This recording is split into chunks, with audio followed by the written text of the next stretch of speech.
Good evening. I'm Elaine Ty-Lauria, Executive Director of Wilton Library, and I am so thrilled to have you hold your forum here this evening at the library. It's something that we feel very near and dear to our hearts, that we service not only our residents but also our business neighbors. So we welcome you, and we hope we'll have the opportunity to partner with you in this endeavor. Thank you.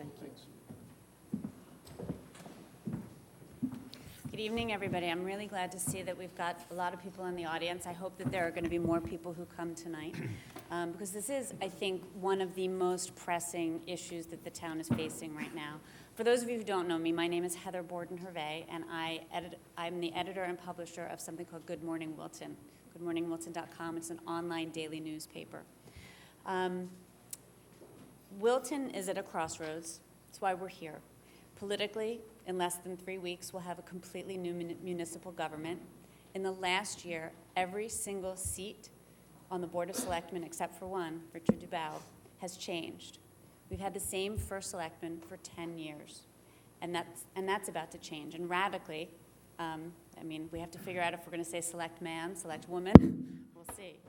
Economically, our taxes are at a record high, and not just, they're not meeting the needs for what people feel they get for their taxes in comparison to our neighboring towns. The refrain we hear over and over is that our taxes are higher. Everybody else's schools are just as good, if not better now. So what else is there here in Wilton? Socially, a lot of people feel our community is fractured at the moment. We have groups pitted against one another. You have people with children in the schools against the seniors. You have people who want to see more urbanized development against people who think any kind of amenity and growth of business base here is a deterioration of Wilton and its history. People complain that they don't have an open ear at town hall and that town leaders don't communicate well, either out to the citizens or listen to what the citizens have to say. There's a lot of complaining on social media. I don't know how many of you are reading what goes on Wilton 411 and 412, but a lot of that, particularly our realtors, are saying that what they're hearing from their clients is that it's impacting how people are. Sorry, I think I just moved your slide, Dave. How people are deciding whether or not they're going to come to Wilton, and that they're getting turned off by Wilton by what they hear from Wiltonians. From what I understand, I've only been in town for about 10 years, and I understand that this is not really a new issue, that this crops up. I've heard stories of arguments decades ago over the school budgets. I've heard arguments decades ago over whether or not certain amenities should be built and where Wilton is headed. And I know for someone who publishes a website that has the word good in the title, that's kind of a Debbie Downer introduction. There is a lot of good here in Wilton, obviously, or else we wouldn't all be here. And that's sort of one of the ground rules that I do want to set as we go into the discussion, and I'll tell you where we're headed tonight. But we're going to try and remember that this is about the good. This is about imagining what Wilton can become and where we're going and how we get there. Some of these discussions have been taking place before the election. Sometimes you hear, oh, well, we can't do that idea, and this is why, because the state puts this roadblock, or we can't do that because we've got certain regulations in place. What I'd like to do for these ideas that you're going to hear tonight is maybe we just try and say that there's no, you can't do that. Let's just say, why not? Let's try, see how we can figure out what we can do. As you know, the night is being produced by the Economic Development Commission, and this is about development. We're going to talk about what that word means, what kind of projects we want to look toward developing, and also what Wilton will develop into. On our panel tonight, I'm going to start actually in the middle with Peter Gaboriel. He is the chair of the Economic Development Commission, and he's a residential builder who lives here in town. On his right, we've got Lee Wilson, who is a commercial real estate owner in town. On Peter's other side, you've got Dan Berg, who has just recently started writing a column for me. And part of the reason that he's up here is he wrote 2 columns about his vision for what Wilton will become and can become. And it was sort of a look back from the year 2030 as he and his wife were preparing to leave town and move out of town. And he takes a bike ride from his home in Georgetown down to Wilton Center and how much it's changed in the years since he has been here. At the end, you've got Dominic Musilli, who's president of True Commercial Real Estate. And over here, you've got Ann Nash, who's the owner of Signature Style, and she's also a board member of the Wilton Chamber of Commerce. So I wanted to start the discussion with some definitions of what the Economic Development Commission does and where our panel sees things. We're going to move into, we have 3 ideas that have been selected by the Economic Development Commission, sort of pie-in-the-sky dream ideas that might work here in Wilton, and our panel will discuss it. And then at the end, we're going to have sort of a lightning round of some other smaller ideas that people have also pitched. So I'm going to start, and I'm going to ask especially the members of the Economic Development Commission, what does the Economic Development Commission do? I'll take that one. There you go. So it was formed 3 years ago by the Board of Selectmen. It's, we're all volunteers. We're appointed by the Board of Selectmen, and it's a bipartisan group. And our mission statement was to find ways to increase the tax base while maintaining Wilton's rural character, which sounds good, but easier said than done. In the 3 years, we've published a strategic recommendation document on our website, and with the help of Chris Fuentes, we have done a pretty good website, which we view as a resource for people coming to town. So what we've tried to do is throw things up in the air to the selectmen to try to see, okay, what do you think of this? And we recommended that at least a part-time employee be hired to promote economic development. Without that it's really going to be hard to move forward with just volunteers. Yeah, can I ask you this question? Because I know some of the things that I've read online and some of the things that people have asked me about anytime I've written about the EDC. It's been 3 years since you were started, and your mission was to increase the business tax base. But let's be honest, for the most part, you didn't have a budget, and you were kind of hampered and pinned into making the website, that was really the prime thing that you were told to do. What would you like the Economic Development Commission to be able to do? If you had, unlimited budget or unlimited access and some kind of bite, what would you like the commission to be able to do? Well, I think it's a timing issue, partially. I think there's some sort of soft things we can do initially to try to get the ball rolling and get started. I think that Wilton Center, for example, suffers from a lack of identity. I think there's a lot of retailers, people in Central Fairfield County just don't know where it is, never heard of it, don't know how to get to it. So I think if we use possibly some social media connections, some promotion along those lines, that's a soft way, of getting started. Then you come to the bigger issue, and the bigger issue is bricks and mortar, zoning, and what it's going to take to get some new development taking place in Wilton. Haven't seen too much in the way of real new development, especially retail, in recent years. And the question is, do what we have now, and at the current rates, meet the market. Those questions need to be answered. Cannondale is certainly an asset to the town of Wilton that needs to be addressed. It's got tremendous development potential and should certainly be on the agenda. The south part of Wilton, people first entered the town, and the southern part, it should look much better than it does. So some remodeling work down there, anything the town programs the town can engage, they will enhance the initial impressions of someone coming to town should be undertaken. So how does that, Excuse me, Heather, can we get these mics on the table louder? You're good, but they're not. did you hear that back there, I guess? You gotta get closer to the microphone. Is that better?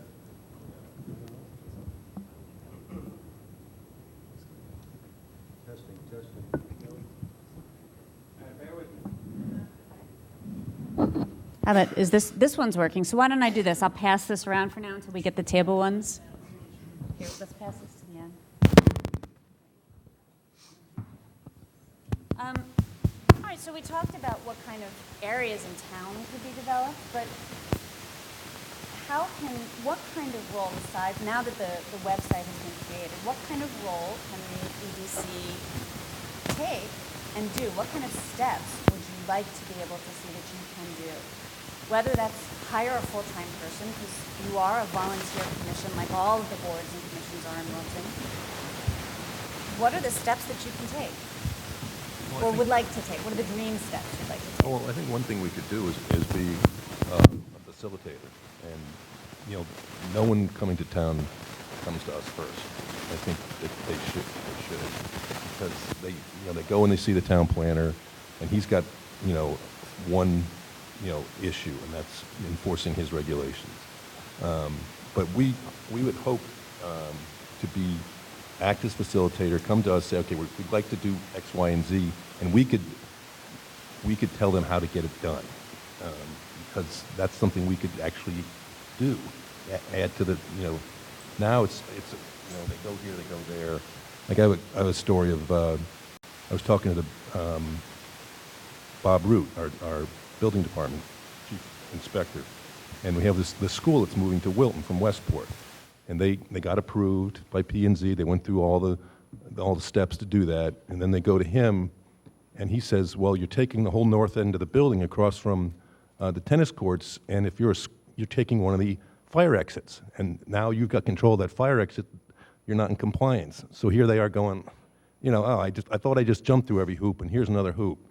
So if we could somehow get a group together that included each of the different departments and P&Z, I think that would be something that would encourage people to come here.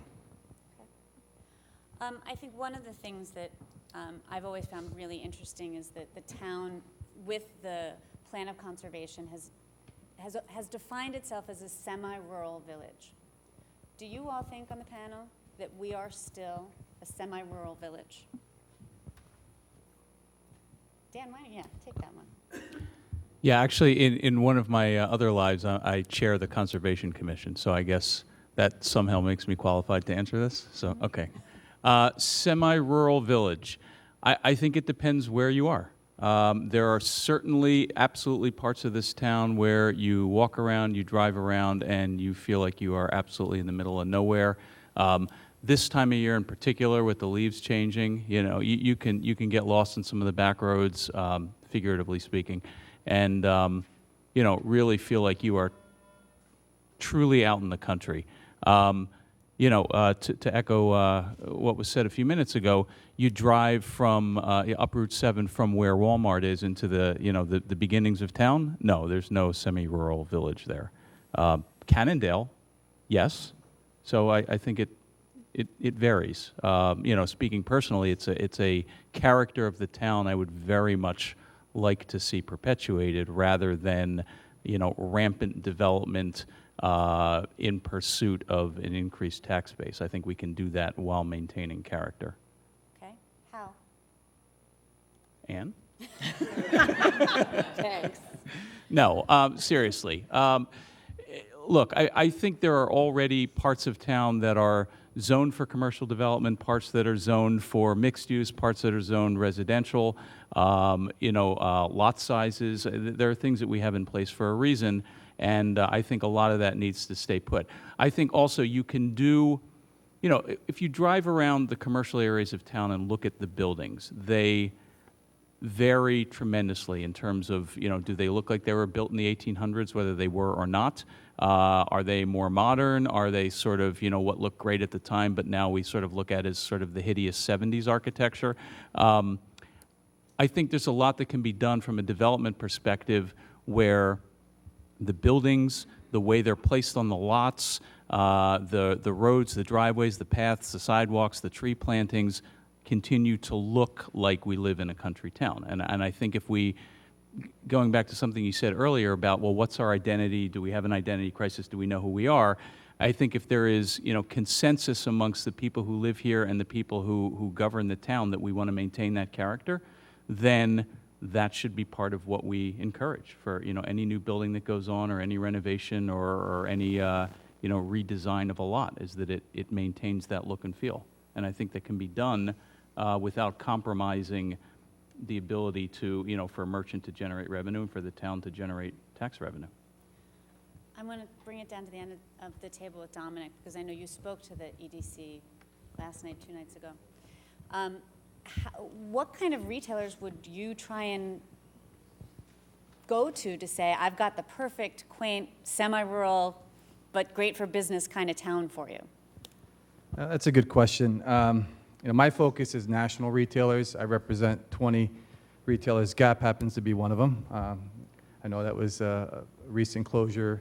It was an underperforming store. They closed 175 stores across the country. But this is strictly retail. That's what I do. I don't do anything else.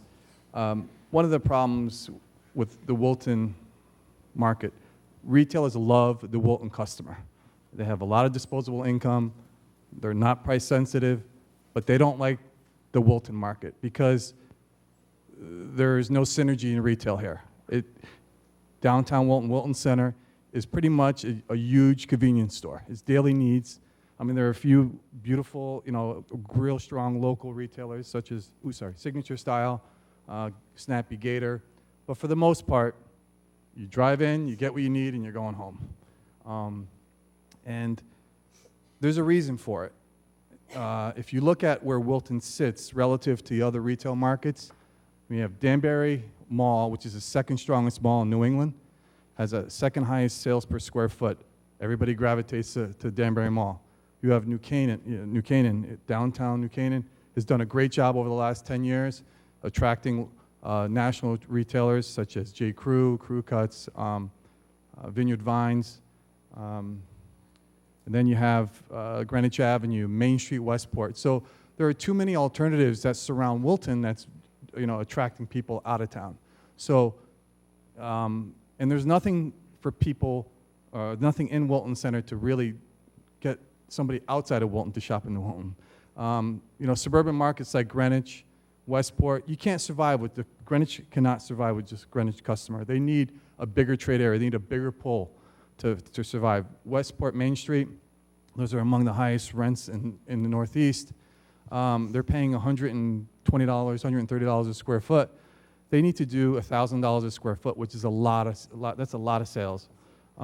And you can't just live with the Westport customer. You need Wilton, you need Reading, you need Easton, you need Fairfield. So what Wilton needs to do is, I'm sorry, am I jumping ahead? No, it's okay. I mean, I still am curious about who would you bring here? Well, yeah, I think what you need to do before. Wilton needs to differentiate itself from all the surrounding towns. It shouldn't be another outdoor mall because they're too close. There are too many other retailers in the surrounding area. But I think the niche that it needs to create is it's the affordable, strong retail market for mom and pops, like a Signature Style and several others. And maybe that's the way to rebrand it. But I want to address that. I, as a successful business owner here, I, as a pretty successful store here in town, have had the problem of surviving a good third of our year, even though we have pretty strong sales. And because of that, we've had to branch out into a corporate sales area. We've had to do promotional things that you wouldn't have to do if my customer who says they want to shop local always shop local. And everyone expects us to support their kids' teams, their school programs, all these things. And I need the same support on the flip side. You can't always be giving out without someone saying, you know what, I'm not going to buy something online. I'm not going to go down to TJ Maxx and buy a pair of earrings. I'm actually going to look in town. And I think, retail's changed so much that even just a mom and pop, great, little store that fills a niche, oftentimes has to have another component to it. I know Megan LeBon has a very strong website as well. So, we're not relying on just our Wilton customers. We can't. We'd be out of business already. So it's not just the big chains, it's also the little guys. One of the things that I hear from the little guys a lot is the price of rent. It's always sort of been this stereotype that the rents in Wilton are too high for retailers. And then you turn around and you've got Kimco, which has every other store that's empty. I mean, Lee, maybe you can kind of educate us on your side of things about how, I understand you have the reputation for being one of the best kinds of landlords to small businesses and to locally owned businesses. What do you think I'll take about that as a compliment. Let me just give you a snapshot of what Wilton Center looks like today from a vacancy standpoint. Right now, and this is Wilton Center, doesn't include anything on Route 7. There's a total of 94,700 square feet of vacant space in Wilton Center, comprised of office and retail. Of that 94,700 feet, there's 30,000 feet of retail in 14 spaces. There's 64,500 feet of office in 24 spaces. So, in this little community, that's an awful lot. The overall market, office market in Fairfield County has been running vacancies that are 21%. And that's been very static over the last 6 quarters. So, the dynamics of the market from an office standpoint just aren't there. And, from a retail standpoint, which is what we're trying to concentrate here on as far as Wilton Center is concerned, every retailer today is suffering from some circumstances that, number one, are related to the internet. Number two, the overhang of the financial crisis and the psychology that's had on the buyer. And number three, the big box retailers. And those 3 factors are playing heavily on the consumer. You add to that the debt situation the state of Connecticut has, and the debt situation the federal government has, and these, may be latent things on our minds, but they're there. And when you add all this up, it's got an effect on the consumer, especially in the context of the fact that the consumer makes up 2/3 of the U.S. economy. So the small retailer, has got a tough job. I was reading a annual report from a REIT that specializes in retail, and it said right in the annual report that they wouldn't select a tenant unless that tenant had a substantial internet presence, because they felt as though, as a major landlord, that they needed to have tenants that were drawing customers from the internet as well as from their bricks and mortar stores. So, retailers today have got a whole new challenge in front of them. And, we have to be cognizant of that. I think that Wilton Center has got many tremendous assets. This, as Dominic has said, the national retailers, love the customer here, but I think the rents are coming down, and how far down they're going to come so the local people can afford to open a shop here and maintain it long term is yet to be determined. Okay. I think probably the best thing to do is let's bring it on to the ideas that we had.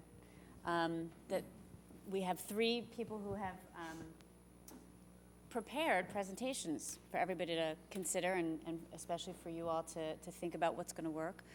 The first person we're going to call up is Jenny Wong.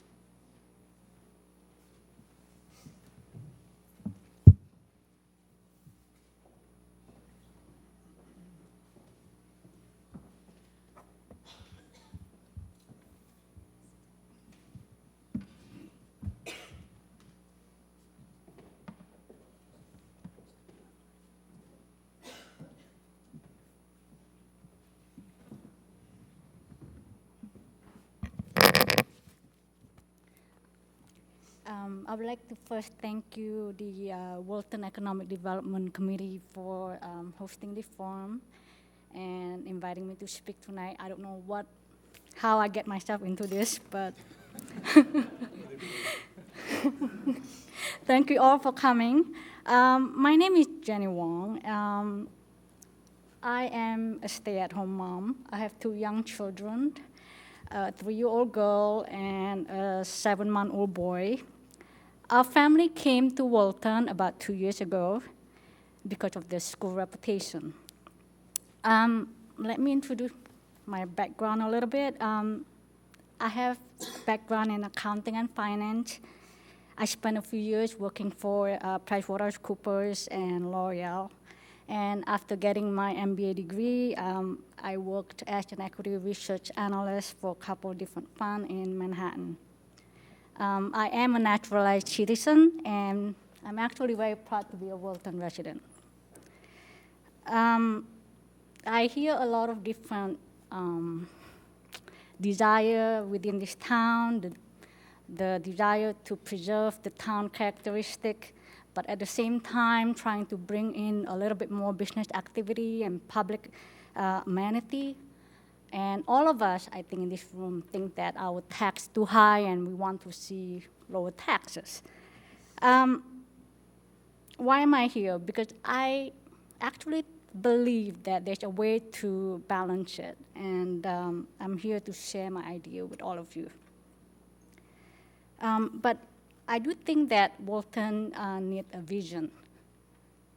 This is something that will set us apart from all the different towns in this area. And it will be a roadmap to help us guide what kind of businesses that we really want to attract into town. So what is my vision? My vision of Wilton is a town where our nature meets the future.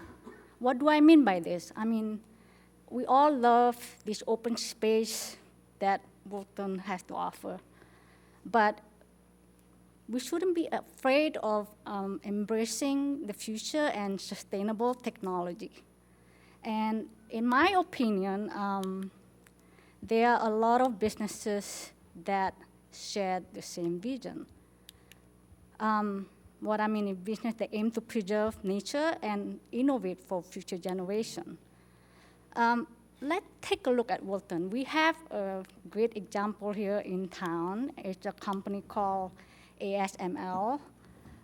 Here in this facility, there are hundreds of employees who are dedicated to design, engineer, fabricate machinery with the purpose of making the silicon chip to be faster, smaller, and greener. I mean, this is a company that we can take inspiration and expand. So we can apply this vision into a clean energy sector. And there are so many different corporations and up-and-coming companies that apply in this sector. How about attracting some of these companies to build a state-of-the-art R&D campus?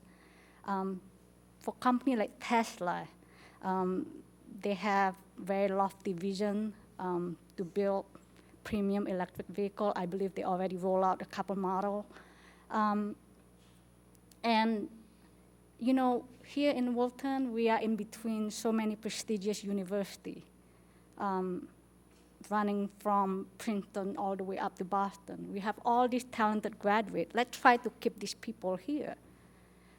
We also have this challenging northeast climate and terrain. I mean, yes, people wonder, I mean, all these companies are located in California, but we have something that they don't have. And in my opinion, I mean, companies like Tesla should design and test the product with the Northeast consumer in mind. But, you know, Tesla is not the only company. I mean, there's names like Navistar. They also make electric vehicle with the commercial purposes. Solar City, Green Charge Networks, STEM, I mean, these are companies that are up and coming. They have innovative solutions on how all of us can save our energy costs. Cree LED, Bridge Luck. My point is, there's so many businesses that can fit into this vision, into this clean energy sector. And we can expand it into the other category, green design zone. I believe that this is something that's growing exponentially and is becoming very relevant for all of us. And I would like to see Wilton to be the center of this green design movement. Let's try to work with the state to structure some sort of tax incentive for a mixed-use commercial center here in town and assign it as a green design zone, very similar to what is happening in New York with the Startup New York zone. So who are we going to aim this for? Let's look for companies and professionals who aspire to build sustainable and energy-efficient home and furnishing. And we can work it out so they have some eligibility criteria, such as industry certification. There's already a couple standards out there, and they have to create net positive jobs. They have to meet minimum investment requirement each year. And the interesting thing is we can require some of this investment to be earmarked and to go back for public facility here in town, you name it, ice skating ring, park, golf club. So, you know, the point is they enjoy some sort of tax benefit, but they also give back to the town. How do we draw traffic into this commercial mixed-use area? I mean, obviously, we need traffic, not just from Wilton and neighboring town, but from, you know, other town as well. But my point is that we still need major brand as anchor tenant. Crate and Barrel and Pottery Barn, they already have dedicated line specific for eco-friendly furniture. How about promoting this center by producing an HGTV show about Wilton residents going over green design renovation? I mean, the media exposure is a win-win for all of us. This media coverage can lead to higher property value. And I don't know why, but at the center of this zone, I envision a large New England style barn, and it looked very Wiltonish, but inside it has a high-tech convention feature. My hope with this sort of structure is we can use it for various conventions, trade shows, and promoting our local businesses, and also holding pop-up warehouse sale by premium brand. I think it's very interesting, it's very different. We all love bargain. I mean, companies like Stickley and Audi, Lillian August, Restoration Hardware, Stock Carpet, from time to time, they hold these pop-up warehouse sales. And why not rent the space for this premium brand to hold something very different, unique, a pop-up warehouse clearance sale. And from there, we can extend this to food and dining option. We can use our local seasonal crop as inspiration. We have a local chef here, Tim Laban, who already practiced farm-to-table concept. How about seeking some investor to partner with our chef and local farm to form a sort of like a food and agriculture center similar to what is happening in Bedford with the Blue Hill at Stone Barn? At the very least, how about inviting chefs to hold a pop-up restaurant in Wilton and use our local produce as inspiration? So in conclusion, let's start with the vision, which is nature meet future, and from here, it can lead to many different business ideas, big and small, across different categories and different aspects of life. And this development can be planned strategically and broken down into many different phases. And, you know, don't have to stop here. Once we draw in more visitors in town, I think it's time for Wilton to think about the next phase, which is an eco-friendly luxury resort. So. Thank you. I feel like we just got to go.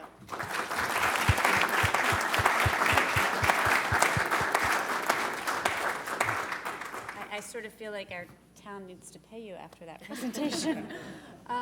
So I want to toss it now to the panel first. I don't know if this one's on, but I want to toss it to the panel about what you liked about that idea and what you see working or what you see our next steps could be to put that into play.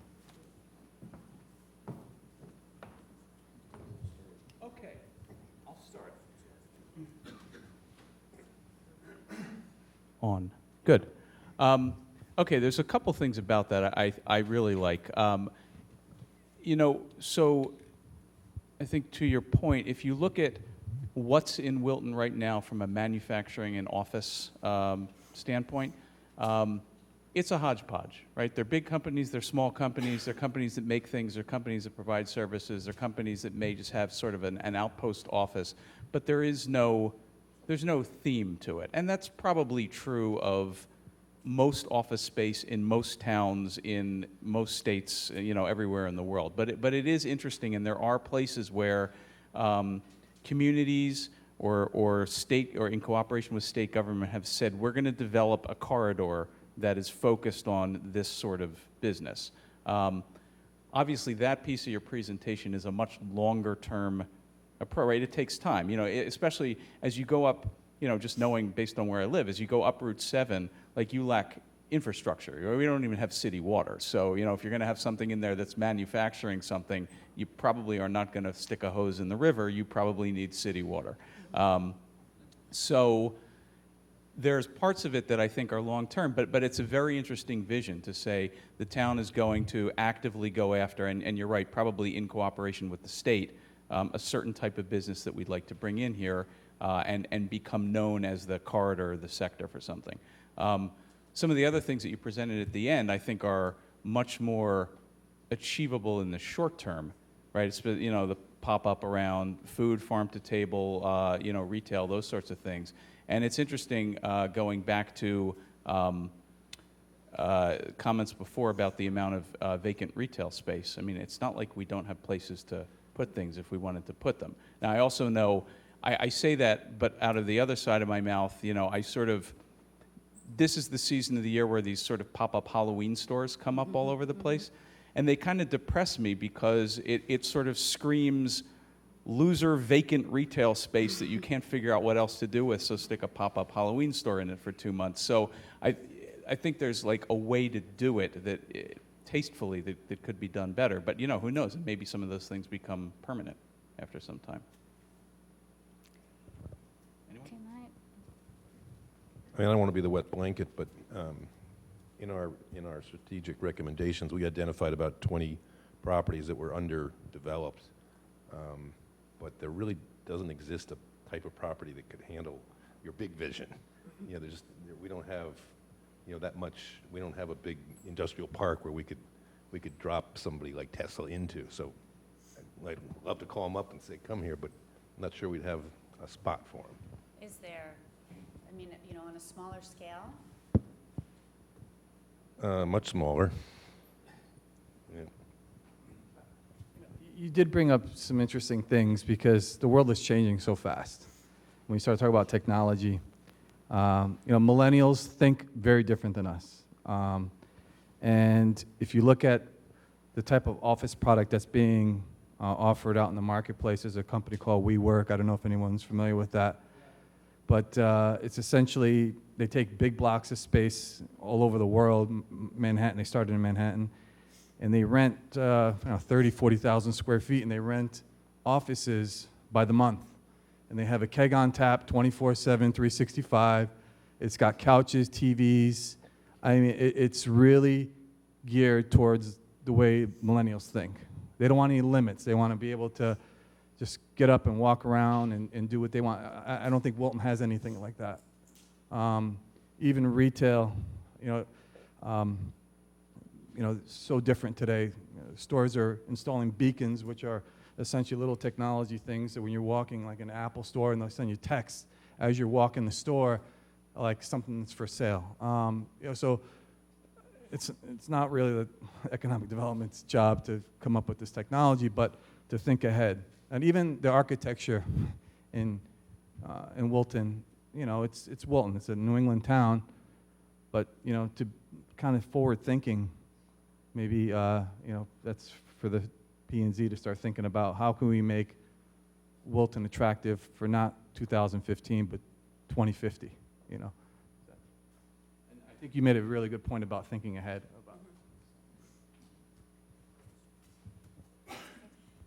I think that the going green thing is huge. I was just overseas, and there were just so many things that I think that we could capitalize on by making that our identity, because we struggle so much on the identity side. I have customers that come to my store from Darien and New Canaan, and believe it or not, they ask me to ship their product to them when it's finished because they think it's so far to Wilton. So, and I'm not kidding. I've had people come from Westport and say to us, I've never seen Wilton Center, I never knew it existed. So on a very short-term level, I think we need to make Wilton Center so that everyone can find it.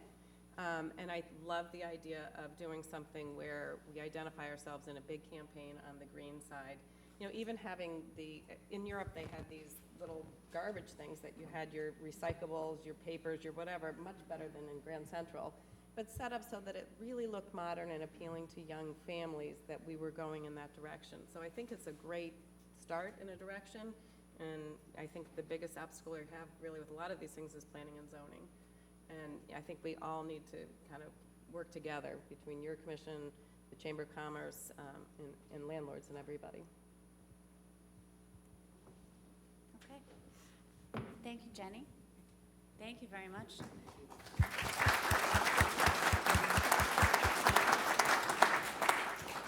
So I think that we just finished up talking about branding. I think that's a great segue to our next presenter, who is Neil Gluckin. Thank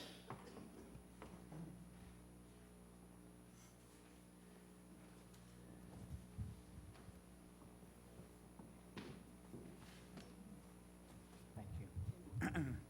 Good evening, everyone. That was a wonderful presentation, really excellent. And you could think about what I'm going to say now in a way as a way to validate the concepts that, that Jenny offered us. I don't have a presentation prepared per se, but I do have the note that I wrote originally, and I'm going to share parts of it with you and then elaborate a bit. I wrote that the town of Wilton should undertake a comprehensive, action-oriented planning exercise whose objective is to formulate a long-term vision for our community and to identify the most important steps we need to take to achieve and sustain it. So the vision idea is really central to this. And where I may be differing a bit from what Jenny is talking about is that I'm thinking long-term. I'm thinking we should know what does success look like 5 years from now, 10 years from now, 20 years from now. And one of the reasons I think it's particularly important that we take this extended view is the strong possibility, and a few minutes in the research section of the library will make this clear to almost anybody, that the commuter-based, standalone suburban community that Wilton has been for most of its career is becoming an increasingly unsustainable model for a number of reasons. And I would love to come back and make a presentation about those reasons, but I'm not a planner, and so I'm just going to ask you to join with me in a little bit of an intuitive exercise in thinking about how much longer can communities that depend entirely on private ownership of homes, transportation primarily by car, absence of a reliable and flexible public transportation system, how much longer does this make sense? You know, you can see the way real estate values are moving now. There's a tremendous demand on the part of millennials for walkable urban living. It makes sense. I want that too, frankly. And so with this in mind, I'm not here to ring the doomsday bell. I really want to keep the emphasis in my thinking and yours positive. But I think we should allow ourselves, we should challenge ourselves to think about our community and how do we ensure that whatever that community is one that we can sustain over a long period of time. So that's kind of my going in concept. What I added in my note is that I think we need a better understanding in order to capture this notion of sustainability. We need a better understanding of the actual and potential drivers of economic development. Right now, we all have ideas about what those drivers are. And we're all here tonight because we care about Wilton. We love this place, and we want to be happy here. We want to see the town thrive. But that doesn't mean that we know all the answers. It doesn't mean that we shouldn't force ourselves to take a look at where are things going. What are people looking for? You know, while I was sitting there listening to Jenny and thinking about what I was going to say, I just started to make a list of what are some of the things we might want to look at. And they include, do we want more business in town? Okay, it's a question that we can ask. Do we want something more from our school system than we're getting? Do we want more services for the elderly? Do we want more services for families with young children? Do we want more open space for recreation, or do we have enough already, or do we have too much? How about commerce and the mix of businesses? It's a legitimate question to ask. Do we want corporate tenants? Is that important to us? Is that what drives economic development? Or do we want more retail? And if we want people to come to Wilton from other communities, if we want to be a destination, how do we make that happen? Now, I know my time is limited, and I'm thrilled at how much of it I've already used. But I'll just take a minute to give you a little bit of a feeling for, you know, where I'm coming from here. I've lived in Wilton for 26 years, raised my kids here, have had a very happy marriage here. We left for 4 years to go live in Europe, and we came right back, and we were really very happy to do that. I'm a marketing professional, branding expert, you might say. I would say, I'm not sure anybody else would say. And I've done a lot of market research. So that's kind of my perspective here, is that we can formulate hypotheses.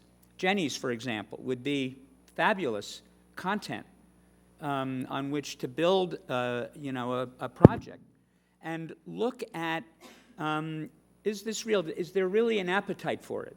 Does it really make sense? Okay, maybe we don't have the kind of massive real estate that we'd need to attract a Tesla. But maybe there are smaller companies. Maybe it's a West Elm, or maybe it's another company that's doing green things that would like a smaller space. If we could demonstrate that there's value in that, value to capture and value to sustain, then we can begin to talk about, all right, what do we need to do in order to achieve that goal, right? So it's a little bit of dreaming, but then it's saying, well, how do we make that dream real? So I said, let's figure out what success looks like. Let's take control of our destiny while we have a chance to do it, rather than wait for circumstances to overtake us and shape our destiny for us. Which means, and I think I'll end my remarks here, that the implication of this, for me, is one that has a very, very strong and important governance implication. Okay, and the question really is, how do we decide what's important and what needs to get done. Now, the Wilton Economic Development Commission has written a wonderful document that I think is on your website. And if you haven't read it, it's really worth reading. It's terrific. There's a lot of great thinking in it. My vision is broader than just the economic piece, but for that, I think you've done really a superb job. And it's infuriating, I'll say, infuriating, that out of all of your hard work and all of your good thinking, what we end up with is a website. Right? Like, what do we need to do to push this forward? So as Heather rightly said, at a time when our town government is changing, at a time when we have new leadership about to take charge, this is a time for us as residents, as property owners, as members of the community to say, this is important, and we want to see this happen. And there are firms that are only a phone call away that could come and consult for us and begin to help shape the kind of long-term planning that I think is essential if we really want to safeguard our future. So, thank you very much.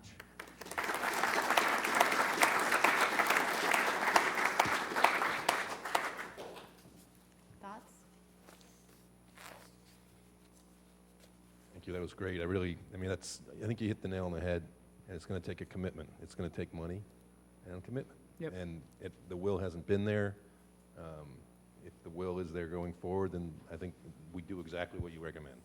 And it can't all be volunteer, I don't think. It can't be.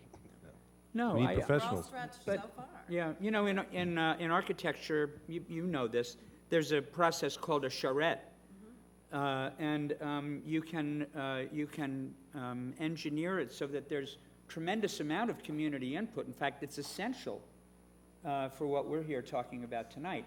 But you have professionals who are taking the input, shaping the options, creating the scenarios, and then bringing it back and refining. It's a taste testing process. And that's exactly what I think we need. I want to compliment this gentleman for his comments. I think they're right on the mark. The town needs to be proactive in the planning function. The Planning Zoning Commission is a reactive body. It doesn't do any planning to speak of. It has a document, but it's not a master plan for the future, and that's what we need.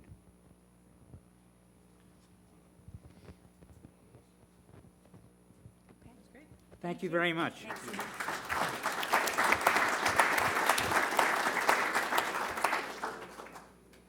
Okay, next I'd like to call up Megan Abrahamson.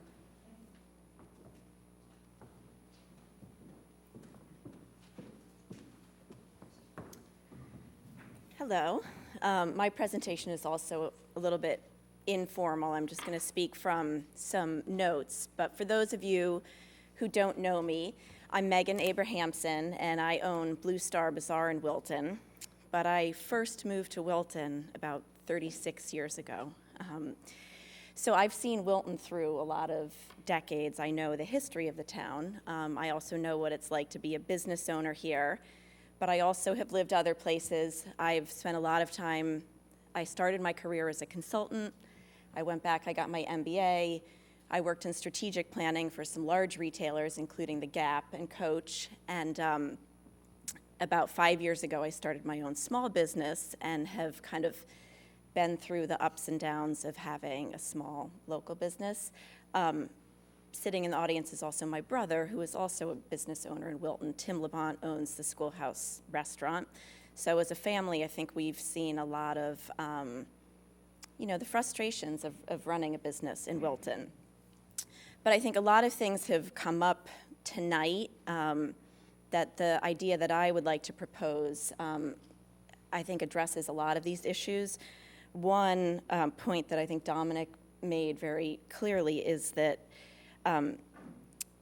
retailers or growing businesses need support from other towns. any growth we have, especially in terms of retail or restaurants in Wilton, you cannot depend just on Wilton residents. I mean, Anne even made reference to customers from Darien and Greenwich. When I do my social media, I don't just send it out to a Wilton zip code. I send it to Reading and Weston and New Canaan. I know that my brother's restaurant, he even pulls some people that come out from the city. So we do need something that's going to make Wilton a destination. And I also think that in being a destination, you know, a rising tide raises all ships. Retailers compete with each other, but they also need each other. So a good retailer needs another good retailer near it, and it is a snowball effect. They help each other. People in Wilton want small shops. I mean, this concept of being a semi-rural, whatever the exact expression is. I know people don't want to see, Kmart or Kohl's go into Wilton, but, so people want shops that are within the character of the town. And a problem with bringing those businesses here is affordable spaces. So a plan that I think would help address a lot of these things is if the town actually purchased on its own or with a development partner, purchased Cannondale, redeveloped it, and then especially for the retail spaces, sold those spaces as business condos back to retailers or business owners. As a business owner that has a long-term commitment to Wilton, I would consider buying a place for my business rather than always being the renter to a larger landlord. But I'm not going to buy a parcel or a development that's priced at $10 million. I might consider buying a unit that's priced at $500,000 and take on that rent as part of my business expense. So I think if the town invested in Cannondale, puts, the money in up front or, mortgages the property, you could even sign on occupants, people that want to buy those spaces from the beginning to help finance it. Don't look at flipping it at a huge profit. Look at it as breaking even and then welcoming businesses into Wilton that can afford to be here. Because when I see postings online, what would you like to see in Wilton? People say things like a tea shop, a cheese shop, a local bookstore. I would love to see those things in Wilton, but the reality of the rents in Wilton Center is that those businesses can't survive in Wilton Center right now. So let Cannondale be the place for that. Let it be a destination that draws people from other towns to come to the cheese shop and the bookstore and, get their fancy tea, whatever it is. But then let those businesses own those properties. And I know there's also a lot of space behind the retail area in Cannondale. And I guess it's to be determined whether that space is for residential purposes or exactly what to do with that space. But I think first and foremost, look at the retail space up front. The current landlord, I know, is an out-of-state landlord and has not necessarily had the commitment to keep those historic buildings up to the standard that they require. So that is my proposal, that the town step in, take control of Cannondale, seek out the businesses that should be there, and then turn that space back over to those businesses.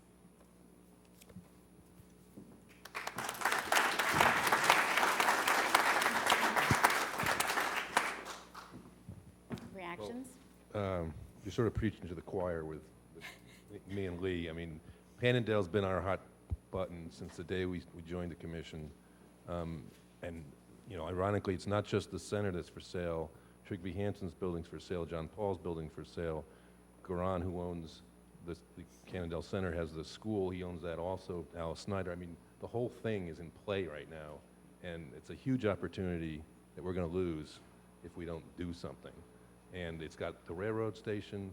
It's got Route 7. It's doing nothing. It's adding nothing to Wilton's character at this point. It's a dilapidated mess.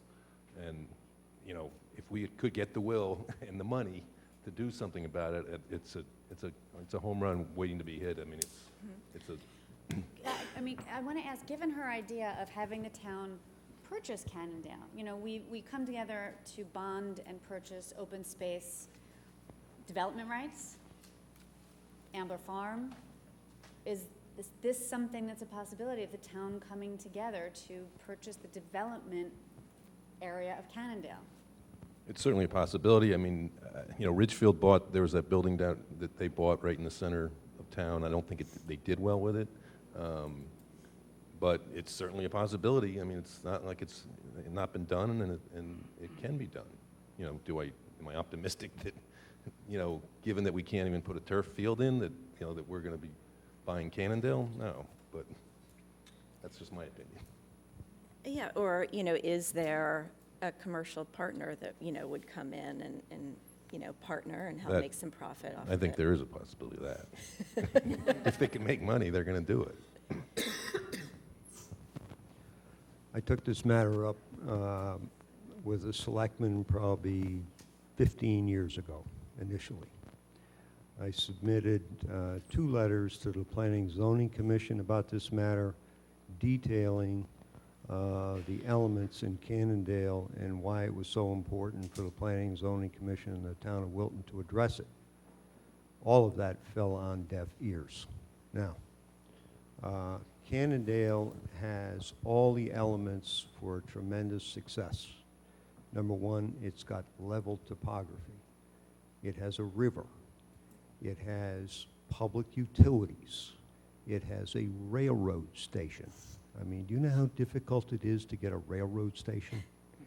It has buildings that can be reconfigured in a specified plan to create some synergism, so you can park your car once and walk to a few different stores.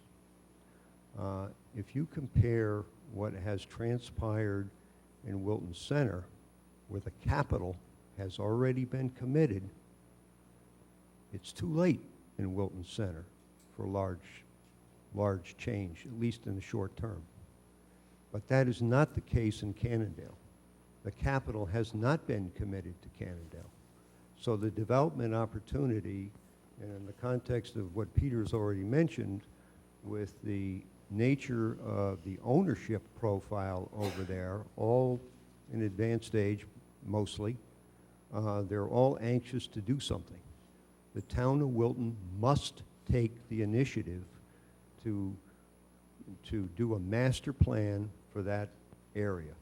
And it could end up being a tremendous little village that was completely in the character of the town of Wilton, would be a very productive asset from a tax standpoint, and it would add something to the quality of life. But the town must take the initiative to do it, and it's going to take some money and an appropriate input from the public to make it happen. You know, you raised the issue of appropriate input from the public. I'm, you know, sort of the white elephant in the room at the moment. You mentioned turf. There's a major divide. Well, somebody mentioned turf. Turf, yeah, you mentioned turf. Okay. There's a major divide over how much the town should be developing things to bring people in on a grander, bigger scale. How much the town will spend to do that. How do you surmount that PR battle? How do you, you know, at some point you're going to make somebody unhappy. If this initiative is not taken, what's going to happen is you're going to have haphazard development taking place in Cannondale with no coordination, and it's, you know, we're going to miss an opportunity that it should not be missed. I mean, there's too many elements there for success. You know, all of these things, state highways, public utilities, the ambiance of a river. I mean, this is big time stuff.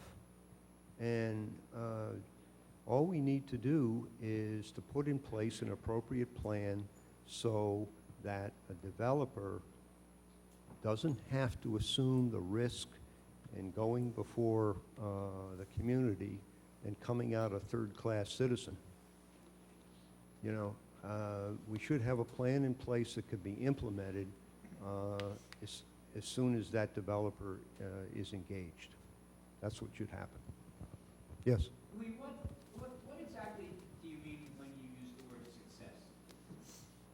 Well, I mean, it has to be an asset for the community that's in the context of maintaining the historic character of what's there.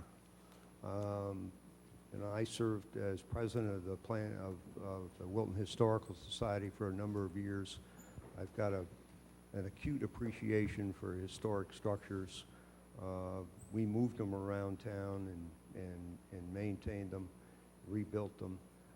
You can take those buildings, put them on new foundations, reconstruct them so they have all modern mechanicals in them. They have a lot of the essential elements of a modern building, which turns it into something very marketable and usable, but it doesn't look like it from the outside. Now, you know, the adaptive use regulation, for those of you who are not familiar with it, was put on the books in the late 70s.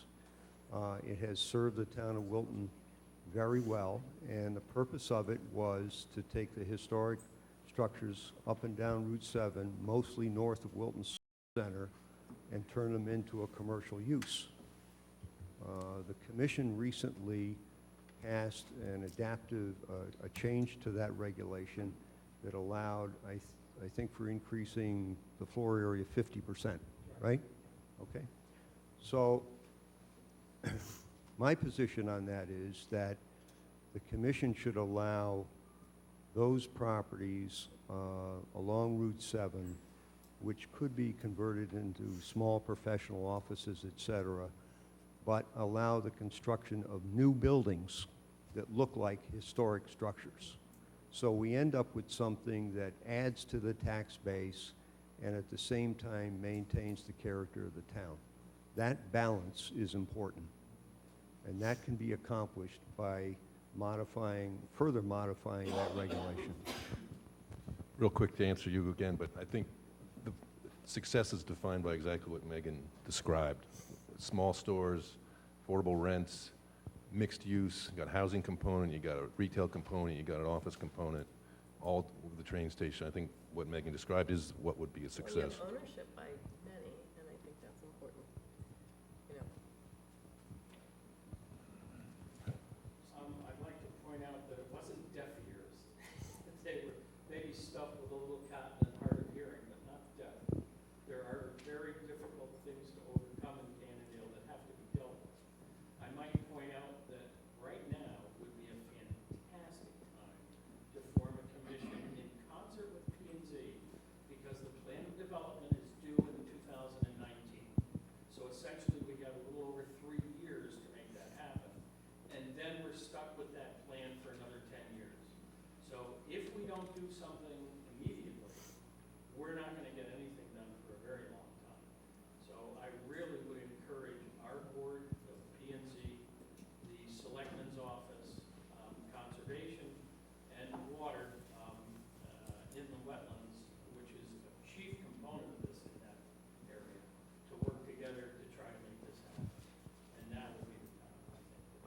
For the record, this is John Wilson. He's former chairman of Planning and Zoning, and he's on our commission.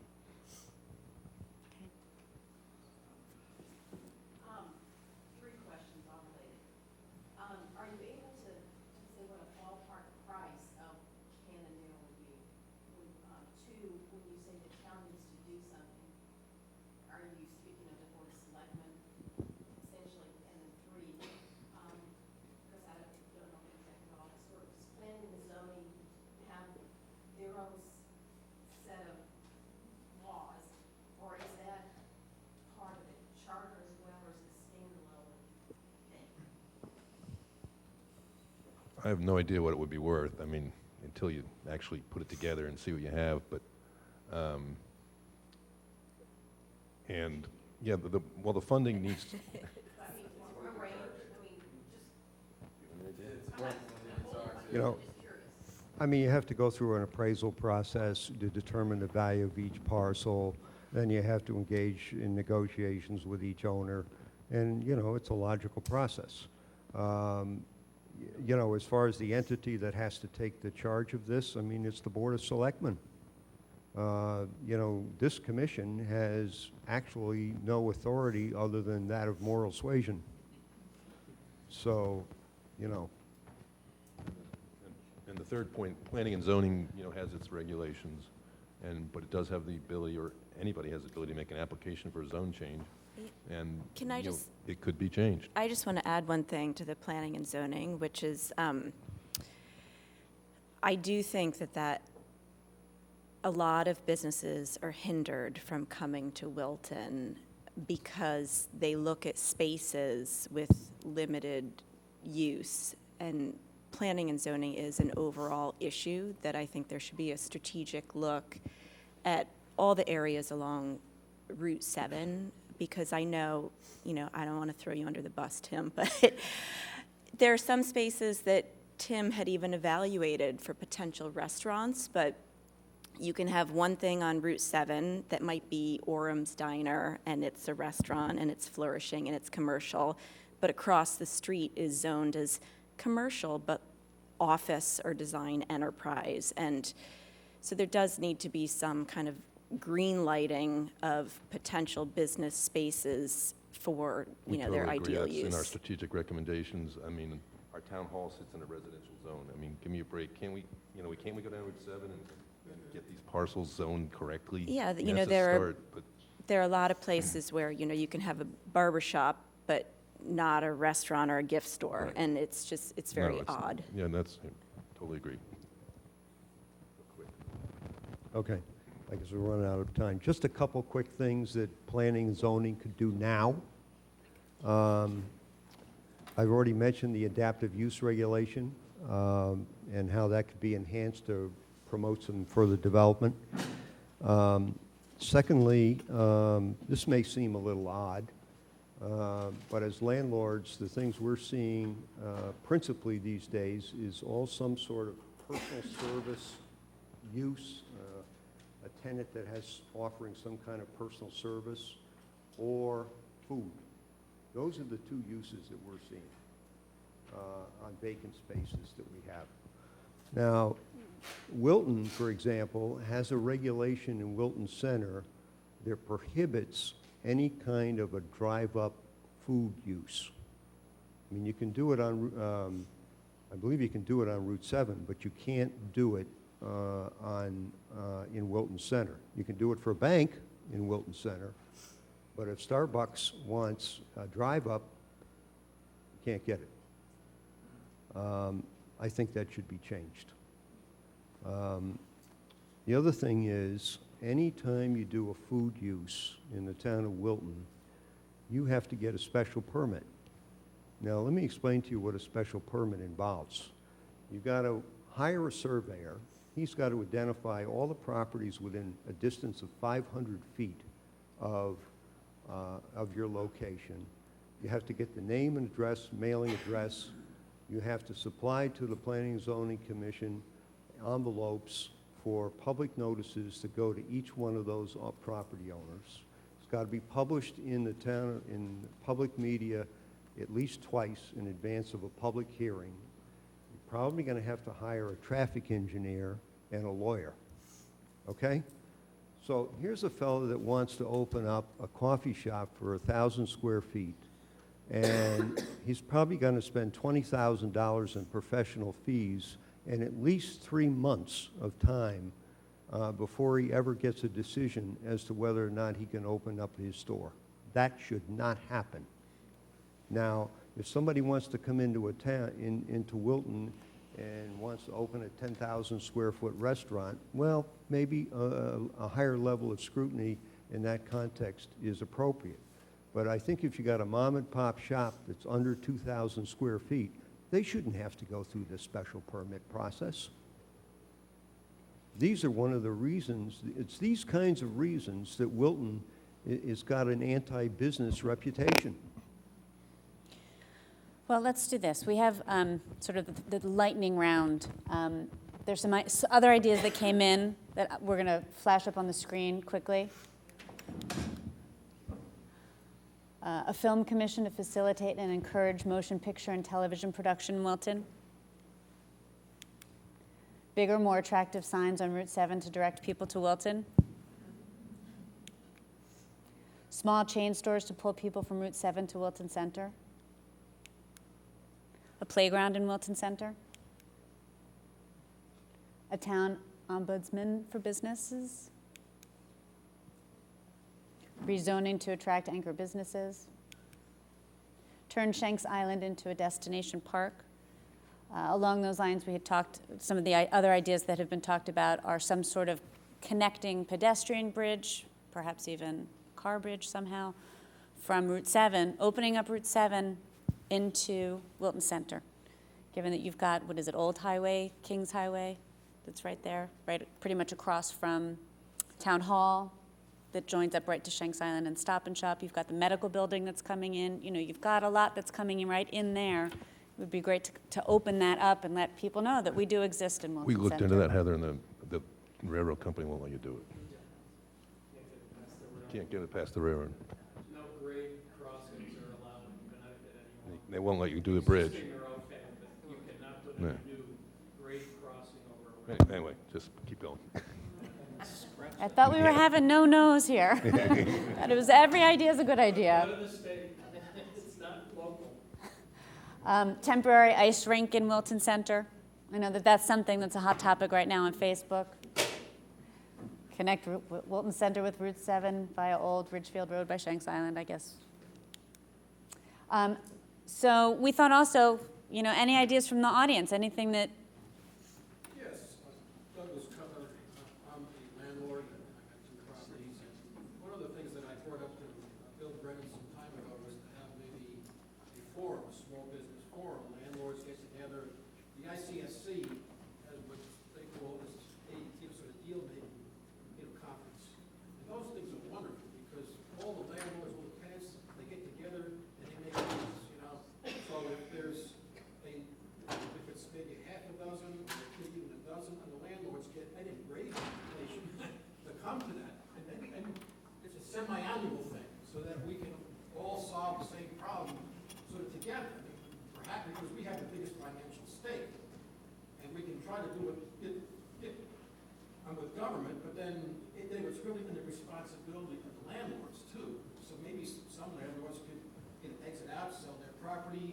In the case of downtown, where people come into the town and they see those shabby buildings, on my own, I've tried to encourage some of the other landlords to try to make some improvements. As an architect, I made some thumbnail sketches for one of for the Palace Carpet owner, and I had looked into some buildings some years ago that perhaps do a Sturbridge, kind of village, street front, which would, be more welcoming, and it would, because retail is entertainment, and that would help, give a draw to the town, and with some help from the state putting in curbs and sidewalks down there, maybe we can do something with some of the zoning, because now could be bus traffic and some pedestrian traffic, and perhaps even permit put a parking garage in. Maybe we can relax some of the parking. So now we have more flexibility, because a lot of those properties down there are, do not conform because of all the setbacks or, road windings that took place some years ago, plus, the river.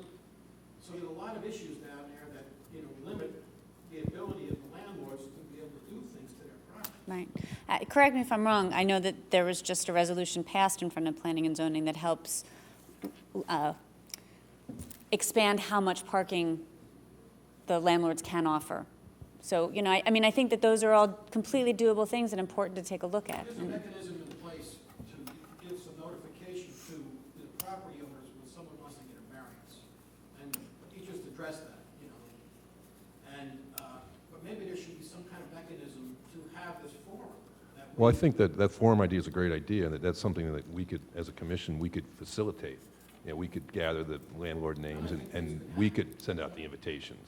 So I think that's a great idea. Yeah. I mean, I'm at fault too for not really participating, you know, in these town events, but I'm at the point of frustration where I've tried to lease space for 6 Right. to 7 years, I can't lease it. Yeah. You know, I mean, the market is just so abysmal. John? John Keller, Meridian. I want to refer everybody to Tim Berg's 2 articles on Good Morning Wilton. And when I read that, I was just so impressed. I thought to myself, I'm coming back in 2030, and I want to see that too.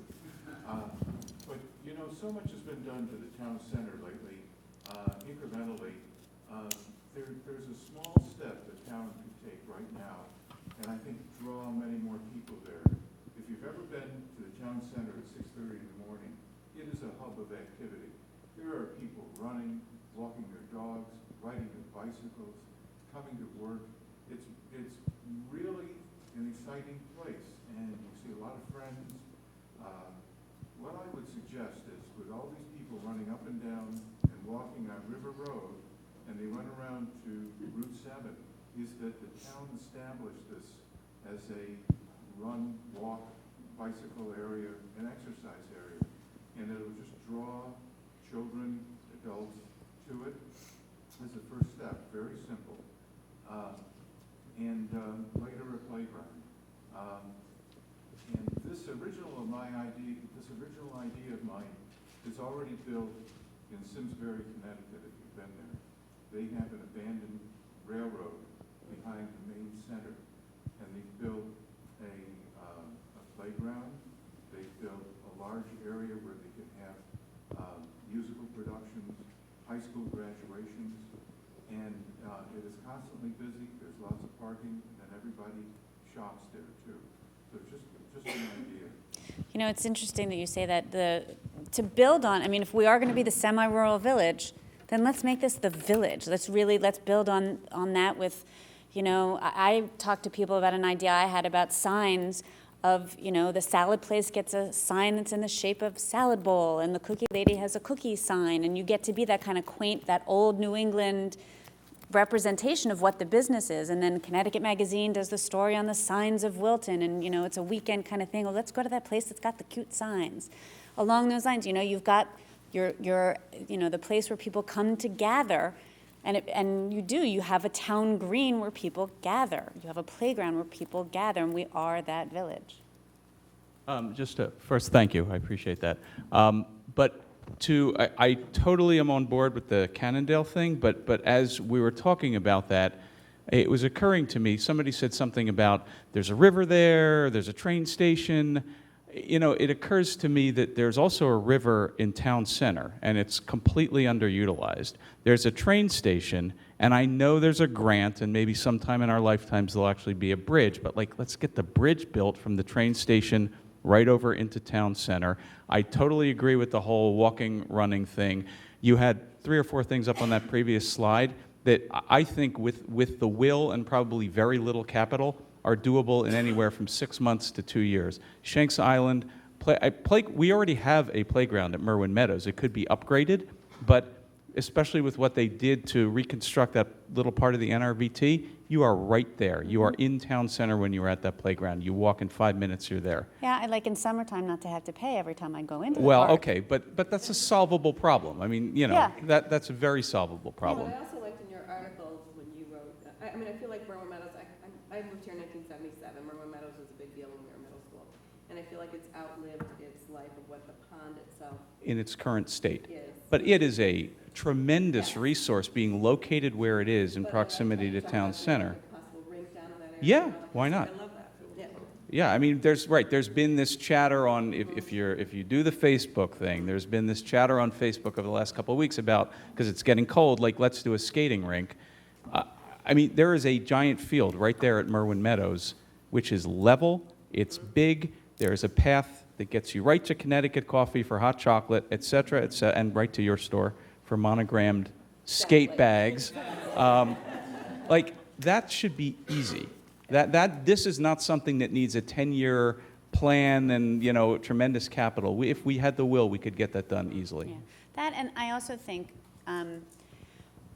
you need people to step up to volunteer. I mean, I talked to Yes. somebody who, Ms. Lynn, who was talking about how she got to know people 20-some-odd years ago, actually picking up the hammer to build that playground. You know, I can't remember, since I've lived here, when people have actually picked up a hammer to build something in town as a collective unit, to put in that blood, sweat, and tears. And that's the part problem. of it. That is part of it, that it's not just, let's form a commission, let's get the board, town hall has to do it, let's put the money in to buy Cannondale. It's also, all of us need to step up to say, I've got my hammer. But I think people get reluctant because Facebook's 411 and 412, it's the same naysayers. There was about a few months ago, I called Heather because there were a number of people complaining about retail in Wilton. And I take that very personally, and I called her to complain about it. And of the 5 people that initiated the conversation and started stirring the pot, not one of them has been in my store in over 5 years. So you have to look at the people that are putting those things out there. Are they the people that really understand the zoning laws? What all people are doing behind the scenes? I know the Chamber of Commerce has taken a hit, and there are a lot of things that we do well. Step up and volunteer. You know, stop complaining all the time. Well, So real quick, I just want to comment on the Shanks Island, because I completely love that idea, and I'd love to see a footbridge and open up the river, and that land, the land trust, control part of that land is coming up. You know, a number of years, what I hear from people as I'm talking to them, if you've been here for a long time, you remember that we once tried to put a playground there, and it was shot down.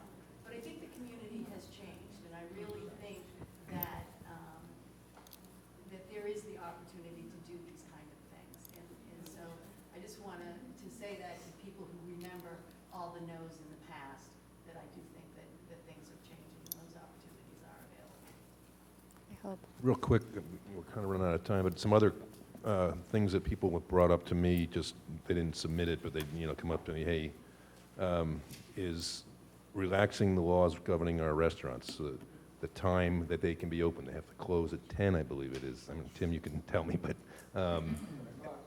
yeah, I mean, Richfield's 1 o'clock, and Norwalk's the same thing. I mean, why are we doing that? Why are we squeezing them? And we want restaurants in town.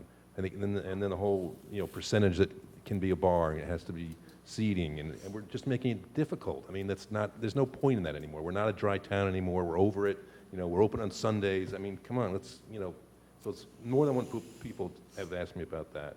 And then, clearly the Shanks thing and the playground or a dog park, something to get out-of-towners into Wilton Center, spending money, going to the ice cream store, the Clune Center.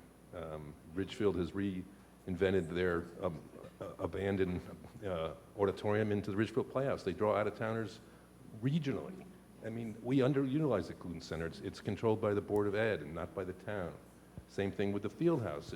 We used to have the home shows there, and it became, I'm president of the Home Builders Association, we stopped using it because it was so difficult to get into there. The janitors controlled when we could get in, and we couldn't set up.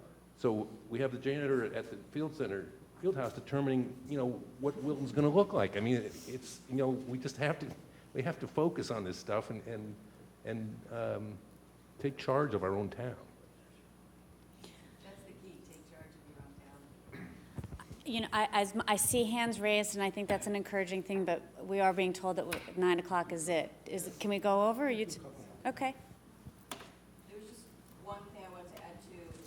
I mean, I've only lived here for 2 years, and I don't know about planning and zoning, but I think the clientele, from what I'm hearing, is changing. I think a lot of families, I work, my husband works, my daughter's in kindergarten, and I think a lot of parents I know are working. So to shop in town, by the time I get home and feed her and get ready, and then my husband comes home, I'm ready to go shopping at 7 o'clock. So for me to go downtown, I'm not really hitting the Village Market, because I'm like, oh, what time is it running through? And, the only time I can come down and shop is a Saturday, and I'm running around doing other errands. So we were just, Megan and I were just talking about our being open on Sundays and not, and our most difficult part of that is finding help. I'd love to be open Sundays, but it's hard enough for me to staff the after-school hours and Saturdays to begin with, that I don't know how to do it, and yet I understand, I'm a working mom too, that's when I do everything on Sunday, it's the only day I have. See, I do everything in the evening, and that's where Right. even restaurants, and that's what I totally agree. I think there's like cool younger Yeah. generation that's coming that Yes. wants to, that we're up till 11 or 12 o'clock at night, that we get all that stuff done, so we have the weekends free. So if there were these cool, funky restaurants to go to and little shops open later, I think that's just a whole other clientele of it. One more. Yes, thank you. My name is Al Stowerman. I live on Timbertop Trail here in Wilton. I've been here for 33 years. And I am the author of the idea which led those that were not in consideration tonight. And I know the hour is very late, but I'd like you to permit me 2 or 3 minutes to talk about the idea that About two. Peter says 2. That could be hard for me, Peter. I know you. Yeah. No, okay. Well, anyway, as I said, my name is Al Stowerman, and I've lived here for quite a while. I've made my living as a film production person, and primarily we concentrated on television commercials, a huge industry. Some of you think it's probably too huge, but nevertheless, it's a big industry, and there's a lot of money spent in it. My proposal was to set up a Wilton Film Commission. Now, this need not necessarily be a town-run commission. It would make a considerably good living for private individuals that want to get into it and participate in the money that changes hands during the production of a TV commercial, or naturally a theatrical film. I said that I lived in Wilton, but for a period of 33 years, but a lot of that time was not spent in Wilton. That time was spent in New York and in Hollywood, where we were producing television commercials, or other people were producing television commercials for the company I worked for, Procter & Gamble in Cincinnati. Al, how would it work in terms of bringing that kind of business here? We got to wrap up. The way it would work is that you would have a couple $100,000 of money spent locally over the course of a month, maybe a week. I don't know. It depends on how well we do. I don't know why such a thing is not tremendously attractive in Wilton, but I would submit to you that the reason is there has not been the encouragement that should have been made. And people simply are not aware of what a terrific location Wilton is, mainly because older buildings, historically important buildings, which people and I have a lot to do with these days, since we both serve on the commission for the historical district and the historical buildings in Wilton. Okay. But So reaching out to the film industry, I think it's great. We got to wrap up. the money that would come in spurts, and I think it would come in immediately. Immediately, not waiting 5 years or 10 years for development to take place. And it would not affect the development that some people would like to see.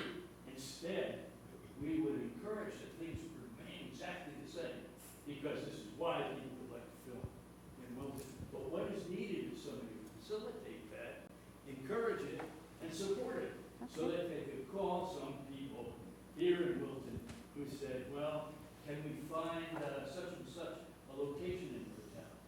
Or could we find somebody locally who could have a crew of 50 people for a period of, say, 5 days, fed 3 meals a day? Okay. Okay, Alfred. Sounds good. Thank you. Thank you. Next steps? In terms of, anyone has any other ideas, getting in touch with the I think we got to wrap up, but I EDC? just want to put a more positive spin on it. We've kind of been slamming our own town. I know everybody here loves Wilton, and they wouldn't be sitting here and it is a great town. There's, great assets. We like one of the best historical societies in the state. I mean, it just, we just want it to get better. But it's, I don't want to think that, we think it's a bad place to be. It's a great place to be, and we just want to make it greater. My family's been in business in Wilton since the mid-1940s. I've had my career based here since 1970. Seen a lot of changes over that time period, almost all of them very wonderful. And Wilton's been on a very productive path for a long time, and I'm sure that's going to continue. We just need to marshal our ideas into action, which I'm completely confident is going to happen. Thank you for coming. Thank you all for coming. There's some refreshments in the back if anybody would like.